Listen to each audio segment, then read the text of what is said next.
குறைந்த விலை நிறைந்த தரம் தங்கள் தேவைகள் அனைத்தும் ஒரே இடத்தில். ஜெயச்சந்திரன்.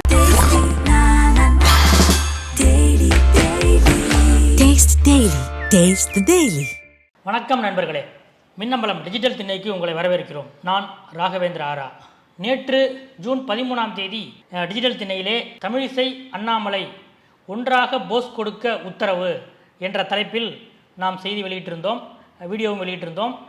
அதற்கு ஏற்றபடி இன்று ஜூன் 14 பிற்பகல் நேரத்தில் தமிழ்நாடு பாஜக தலைவர் அண்ணாமலை ஒரு 2-2:30 மணிக்கு மேலே சென்னை சாலிகிராமத்தில் இருக்கும் முன்னாள் ஆளுநரும் முன்னாள் பாஜக தலைவருமான டாக்டர் தமிழிசை சவுந்தரராஜன் அவர்களுடைய இல்லத்துக்கே நேரடியாக சென்றிருக்கிறார். அங்கே சென்று இருவரும் சில நிமிடங்கள் உரையாடி ஃபோட்டோ எடுத்துக்கொண்டு அதை மாநில தலைவர் அண்ணாமலை தன்னுடைய எக்ஸ் பக்கத்தில் இன்று பிற்பகல் வெளியிட்டிருக்கிறார். அதாவது இன்றைய தினம் மூத்த பாஜக தலைவர்களில் ஒருவரும் மாநில தலைவராக பாஜகவின் மாநில தலைவராக திறம்பட செயல்பட்டவருமான அக்கா திருமதி தமிழிசை அவர்களை இல்லத்துக்கு சென்று நேரில் சந்தித்ததில் பெருமகிழ்ச்சி. தமிழகத்தில் தாமரை நிச்சயம் மலரும் என்பதை உறுதியுடன் கூறி அதற்காக கடினமாக உழைத்த அக்கா திருமதி டாக்டர் தமிழிசை அவர்கள் அரசியல் அனுபவமும் ஆலோசனைகளும் கட்சியின் வளர்ச்சிக்கான உத்வேகத்தை தொடர்ந்து அளித்து கொண்டிருக்கிறது என்று அண்ணாமலையுடைய இந்த வார்த்தைகள் இதெல்லாம் அண்ணாமலை சொல்லியிருக்கிறாரு. இந்த பதிவை திருப்பி அவங்க டாக்டர் தமிழிசை அன்பு தம்பி அண்ணாமலையை சந்தித்ததில் மகிழ்ச்சி என்று அவர்களும் வெளியிட்டிருக்கிறார்கள். ஆக தேர்தல் முடிவுகளுக்கு பிறகு தமிழிசைக்கும் அண்ணாமலைக்கும் இடையிலே நடந்த அந்த கருத்து வேறுபாடுகள், உரசல்கள் என்னென்ன என்பதெல்லாம் உங்களுக்கு தெரியும். நாம் தொடர்ந்து அதை பேசிக்கொண்டிருக்கிறோம். அதாவது அதிமுகவோடு கூட்டணி வைத்திருந்தால் கணிசமான இடங்களில் நாம் வெற்றி பெற்றிருக்கலாம் என்று தமிழிசை வெளிப்படையாக செய்தியாளர் கூட்டத்தில் கூறினார். ஆனால் அண்ணாமலையோ சொந்தமாக நின்று ஒரு தொகுதியில் கூட வெல்ல முடியாத அதிமுக பாஜகவோடு சேர்ந்தால் வென்றுவிடுமா? இப்போது மட்டுமல்ல, 2026 அதிமுகவோடு கூட்டணி கிடையாது, மக்கள் அதிமுகவை ஒட்டுமொத்தமாக நிராகரித்து விட்டார்கள் என்று சொன்னார். அடுத்தது இவங்க கட்சியில் சமூக விரோதிகள் பற்றிய ஒரு கருத்தை வெளிப்படுத்தினார். அதற்கு அண்ணாமலை நேரடியாக பதிலளிக்காமல் அண்ணாமலையோட வார் ரூம் அவங்க வந்து பதிலளித்தாங்க. நீங்கள் போட்ட எல் முருகன் பாஜக தலைவராக இருந்தபோதுதான் பல ரவுடிகள் கட்சியில் வந்து சேர்ந்தார்கள் என்று அவர்களும் பாஜகவை தான் பலவீனப்படுத்துகிறார்கள். ஆனால் அவர்கள் இதுமாதிரி வார் ரூமில் தமிழிசையை தாக்கி கொண்டிருந்தார்கள். இப்படி சகட்டு மேனிக்கு இந்த கருத்து மோதல்கள் நடந்து கொண்டிருந்த இந்த நிலையில்தான் ஆந்திர பிரதேச முதலமைச்சர் சந்திரபாபு அவர்களுடைய பதவியேற்பு விழாவிலே அமித்ஷா தமிழிசை அவர்களை மேடையிலே இப்படி கூப்பிட்டு ஆள்காட்டி விரலை காட்டி கண்டித்தது. இது பெரிய வைரலாச்சு. இதை தமிழ்நாட்டில் வைரலாக்கியதில் முக்கிய பங்கு அண்ணாமலை ஆதரவாளர்களுக்கும் அண்ணாமலை ஆர்மிக்கும் தான் சேரும் என்று பிஜேபி நிர்வாகிகளே தெரிவிக்கிறார்கள். இங்கே மட்டுமல்ல, ஹிந்தியில் கூட, தமிழிலே இருக்கிற சமூகதள பக்கங்களில் மட்டுமல்ல, ஹிந்தியிலும் இந்த வீடியோவை பகிர்ந்து தமிழிசையை அமித்ஷா எச்சரித்தார். எதற்காக தெரியுமா? அண்ணாமலையை பகைத்து கொண்டதால் அமித்ஷாவையே தமிழிசை பகைத்து கொண்டார் என்றெல்லாம் போட்டு நீங்கள் எங்கள் தலைவரை தாக்கியதன் விளைவு இன்று தெரிகிறது என்று ஹிந்தியிலே அண்ணாமலைக்கு ஆதரவாக பல்வேறு சமூகதள பதிவுகள் வெளியாகி கொண்டன. இதெல்லாம் தமிழிசையின் கவனத்துக்கும் சென்றது. இந்த நிலையில்தான் ஒரு பெண்ணை, ஒரு முன்னாள் ஆளுநரை, ஒரு டாக்டரை, ஒரு சமூகத்தில் மதிப்பு வாய்ந்த ஒரு டாக்டரை இப்படி நேருக்கு நேராக மேடையிலே வைத்து அவமானப்படுத்தலாமா, அசிங்கப்படுத்தலாமா என்ற கோணத்தில் இது பாஜகவில் யாரும் இப்படி வாய்த்திருக்கவில்லை. பாஜகவுக்கு வெளியே எதிர்க்கட்சிகள் இந்த கோணத்தில் இதை எடுத்து மிகப்பெரிய சர்ச்சையாக்கின. இந்த நிலையில்தான் இந்த விஷயம் தமிழ்நாடு பாஜகவில் பெண்களுக்கு எப்படிப்பட்ட ஒரு நிலையில் இருக்கிறார்கள் என்று ஏற்கனவே பல உதாரணங்கள் இருக்கின்றன. பல்வேறு விஷயங்களில் பாதிக்கப்பட்ட பல பெண்கள் வெளிப்படையாக அண்ணாமலைக்கு எதிராகவும் தமிழக பாஜக தலைமைக்கு எதிராகவும் பல்வேறு புகார்களை வைத்திருக்கிறார்கள்.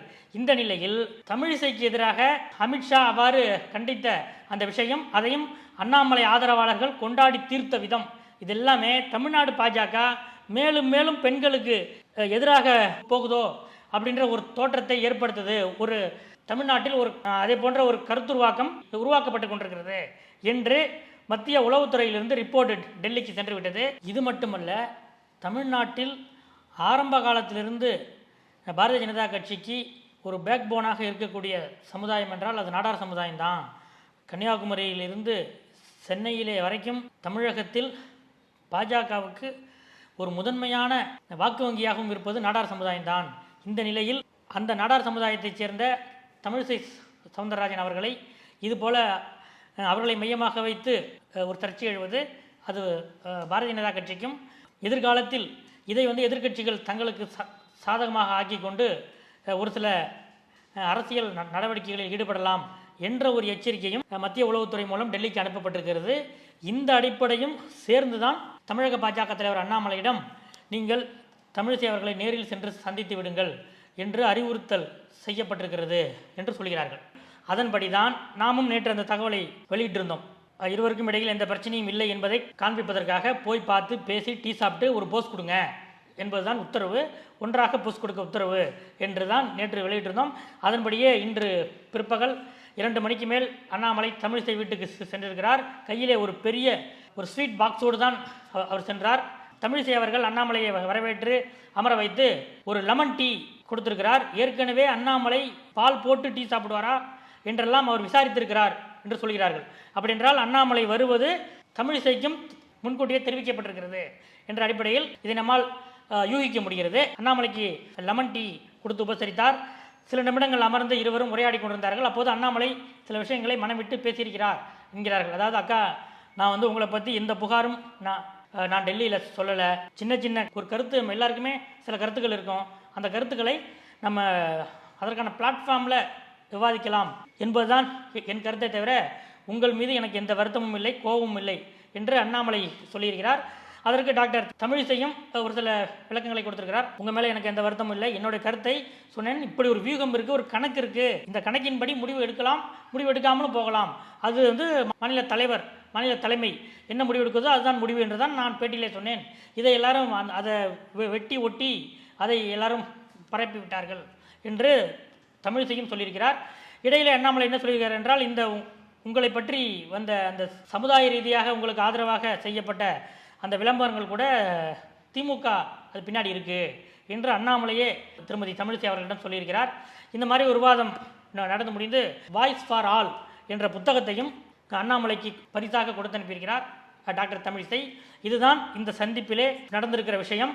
இனிமேல் நீங்கள் வழக்கம் போல் உங்கள் கருத்தை நீங்கள் சொல்லலாம்.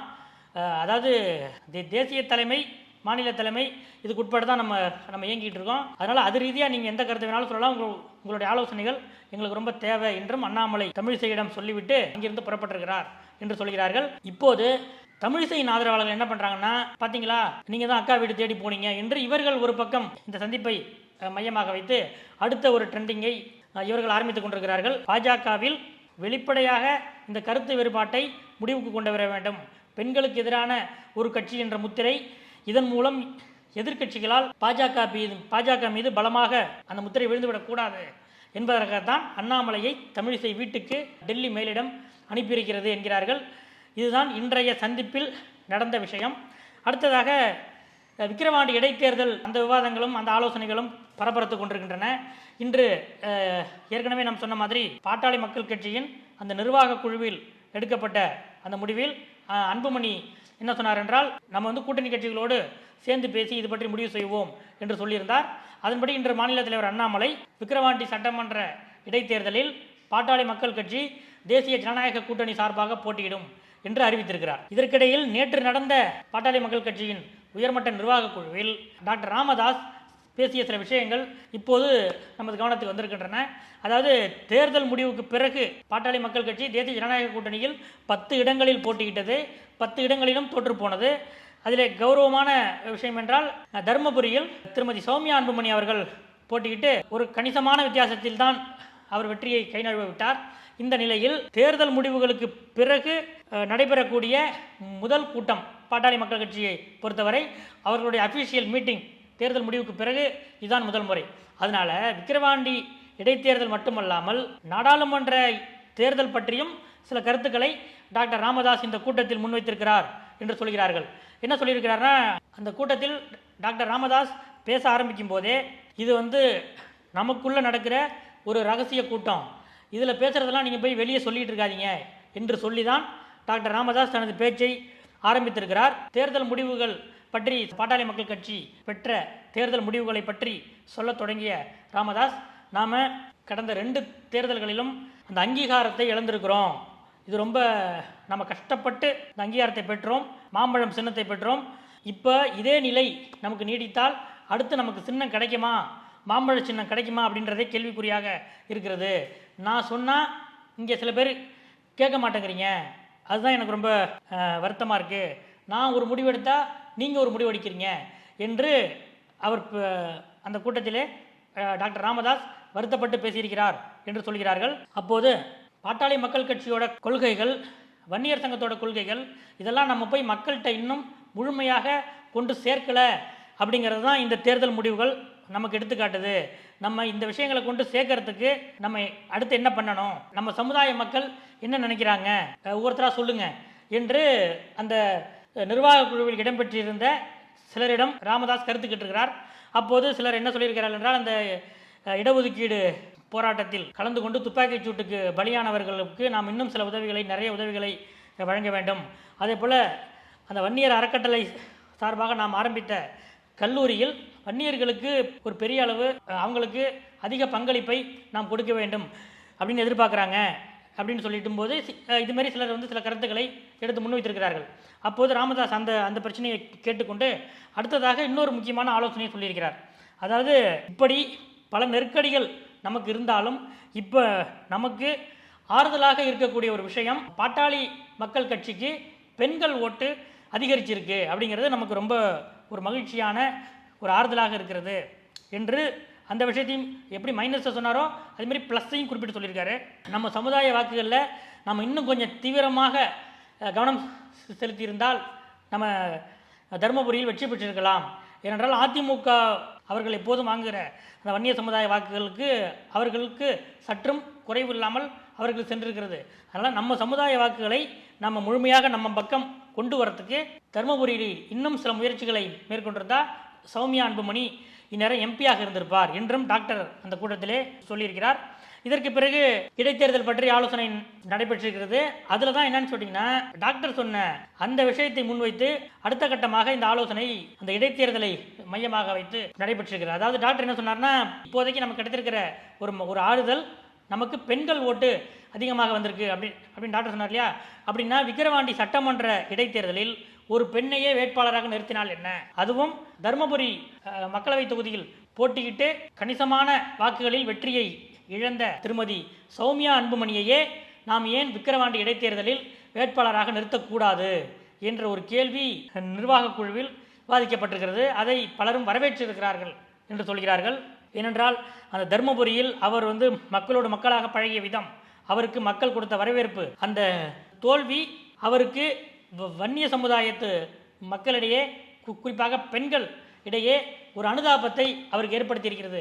இதெல்லாம் வச்சு விக்கிரவாண்டி சட்டமன்ற இடைத்தேர்தலில் ஏன் சௌமியா அன்புமணியே நாம் நிறுத்தக்கூடாது என்ற விஷயம் நேற்று நடந்த நிர்வாக குழுவில் விவாதிக்கப்பட்டிருக்கிறது. அப்படி இல்லைன்னா அவங்க ஒருவேளை ஒத்துக்கொள்ளவில்லை என்றால் டாக்டர் ராமதாஸின் மூத்த மகள் காந்தி அவர்களுடைய மகன் முகுந்தன் அவர்களை வேட்பாளராக நிறுத்தலாமா என்ற ஒரு விஷயமும் ஓடிக்கொண்டிருக்கிறது. ஏற்கனவே விழுப்புரம் பாட்டாளி மக்கள் கட்சியின் முன்னாள் மாவட்ட செயலாளர், இப்போது மாநில பொறுப்பில் இருக்கக்கூடிய திரு புகழேந்தி அவர்களை, அவர் வந்து இப்போதைய அதிமுகவின் மாவட்ட செயலாளரும் முன்னாள் அமைச்சருமான CV சண்முகத்தின் சகலை உறவு அவரை வேட்பாளராக நிறுத்தலாமா என்று ஒரு ஆலோசனை நடந்தது. ஆனால் அவர் அதற்கு தயாராக இல்லை, பொருளாதார விஷயங்கள் உள்ளிட்ட விஷயங்களில் இப்போ என்னால் முடியல என்று அவர் சொன்னதாக பாட்டாளி மக்கள் கட்சி வட்டாரங்களில் கூறுகிறார்கள். ஆக நேற்று நடந்த நிர்வாக குழு கூட்டத்தில் விவாதிக்கப்பட்டபடி விக்கிரவாண்டி இடைத்தேர்தலில் தருமபுரி மக்களவை தொகுதியில் வெற்றி வாய்ப்பை இழந்த சௌமியா அன்புமணி அவர்கள் வேட்பாளராக, பாட்டாளி மக்கள் கட்சி வேட்பாளராக, தேசிய ஜனநாயக கூட்டணியின் வேட்பாளராக நிறுத்தப்பட்டாலும் ஆச்சரியமில்லை என்பதுதான் தைலாபுரம் தோட்ட வட்டாரங்களிலிருந்து நமக்கு கிடைக்கிற தகவல்.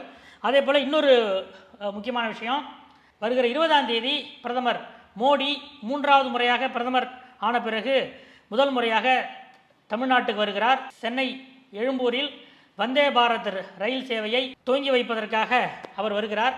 இந்த நிலையில் பாட்டாளி மக்கள் கட்சியிலிருந்து தமிழ்நாடு பாஜக தலைவர் அண்ணாமலையிடம் ஒரு வேண்டுகோள் வைக்கப்பட்டிருக்கிறது. என்னன்னு கேட்டிங்கன்னா, மோடி சென்னை வரைக்கும் வர்றாரு, பிரதமர் என்ற உயரிய பதவியில் இப்போது இருக்கிறார். தேர்தல் பிரச்சார காலகட்டத்தில் கூட அவர் வந்து தேர்தல் ரீதியான வேலைகள் மட்டுமே செய்யக்கூடிய ஒரு இடத்தில் இருந்தார். ஏனென்றால் தேர்தல் நடத்தை விதிமுறைகள் அமலில் இருந்ததால் அவரால் அரசு பணிகளை அவரால் ஈடுபட முடியாது. ஆனால் இப்போது அவர் 3வது முறை வெற்றி பெற்று பிரதமராக இருக்கிறார். இந்த நிலையில் விக்கிரவாண்டி இடைத்தேர்தல் பிரச்சாரத்துக்கு மோடியை அழைக்கலாமா, அழைத்தால் வருவாரா என்ற ஒரு கேள்வி, ஒரு விண்ணப்பம் பாட்டாளி மக்கள் கட்சியிலிருந்து பாரதிய ஜனதா கட்சிக்கு வைக்கப்பட்டிருக்கிறது. இது பற்றி அவர்களும் ஆலோசிப்பதாக தெரிவித்திருக்கிறார்கள். ஏனென்றால் இது ஒரு பெரிய ஒரு மக்களவை இடைத்தேர்தல் கூட இல்லை, ஒரு சட்டமன்ற இடைத்தேர்தல் தான். இருந்தாலும் அங்கே மோடி வந்தால், ஒருவேளை பாட்டாளி மக்கள் கட்சி வெற்றி பெற்று விட்டால் அது ஒரு பெரிய விஷயம் இல்லை. ஆனால் இடைத்தேர்தல் இலக்கணப்படி மீண்டும் விக்கிரவாண்டி சட்டமன்ற இடைத்தேர்தலில் ஆளுங்கட்சியான திராவிட முன்னேற்ற கழகமே வெற்றி பெற்றுவிட்டால் மோடி வந்துமே ஒன்றும் பண்ண முடியல என்ற ஒரு பிரச்சாரமும் இங்கே திராவிட முன்னேற்ற கழகத்தால் வேகமாக கையில் எடுக்கப்படும். அந்த காரணத்தால் இந்த காரணங்கள்லாம் வச்சு யோசிப்போம் என்று பாஜக வட்டாரங்களிலும் தெரிவித்திருக்கிறார்கள் என்பதுதான் லேட்டஸ்ட் அப்டேட். அடுத்தடுத்த அரசியல் அப்டேட்டுகளை அறிந்து கொள்ள தொடர்ந்து காத்திருங்கள். நன்றி. குறைந்த விலை, நிறைந்த தரம், தங்கள் தேவைகள் அனைத்தும் ஒரே இடத்தில். ஜெயச்சந்திரன்.